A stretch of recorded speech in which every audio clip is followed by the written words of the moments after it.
la reine consort Camilla a pris un bain de foule lors d'une visite, sans la compagnie de son époux royal.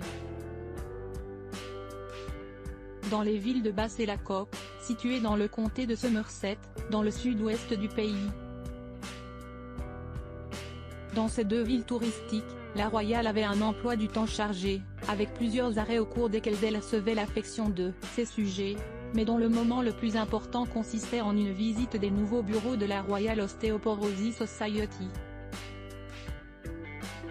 Camilla, qui était accompagnée dans ce voyage de ses deux fidèles chiens, Bess et Bluebell, a vécu un moment particulier lors de la visite de ce centre dédié à l'étude et à la prévention de l'ostéoporose, puisque sa mère et sa grand-mère ont été diagnostiquées avec cette maladie. En effet, sa mère en est décédée à l'âge de 71 ans en 1994.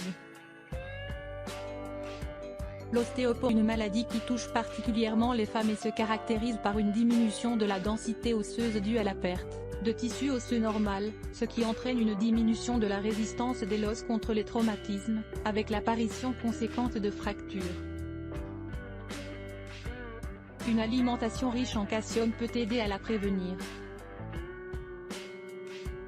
Philanthrope reconnue, la reine consort soutient depuis longtemps la recherche sur l'ostéoporose.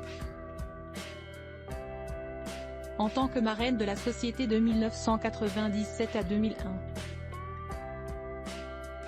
À cette époque, elle est devenue présidente de l'organisation, un rôle qu'elle continue d'occuper aujourd'hui.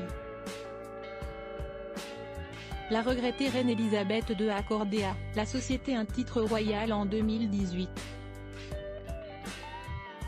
Dans son discours émouvant à l'ouverture de son nouveau siège à Bath, elle a noté que dans le passé l'ostéoporose était rarement évoquée, rarement diagnostiquée et toujours attribuée à des personnes plus âgées.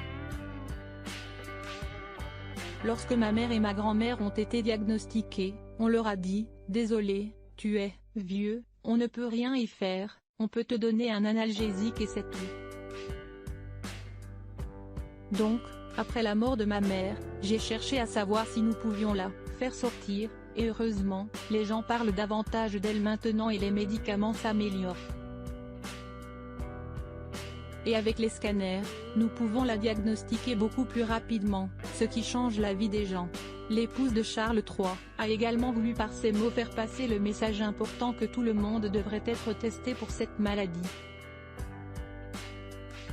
L'ostéoporose continue d'avoir un impact dévastateur sur la vie de millions de personnes et de leurs proches. Mais maintenant, heureusement, nous en savons beaucoup plus sur les causes, les symptômes et les traitements disponibles. Je voudrais vous encourager à vérifier votre niveau de risque et découvrir les mesures simples que nous pouvons tous prendre pour améliorer la santé osseuse tout au long de notre vie. Camilla a évoqué cette question à de précédentes occasions, comme dans une interview accordée en 2021 à la BBC à l'occasion de la Journée mondiale de l'ostéoporose. Puis il a évoqué le souvenir le plus poignant, du combat de sa mère contre la maladie. Je me souviens quand une de ses amies est venue un jour juste pour lui faire un câlin, elle s'est cassé une côte, a-t-elle expliqué avant de se rappeler tristement que nous l'avons vue rétrécir sous nos yeux.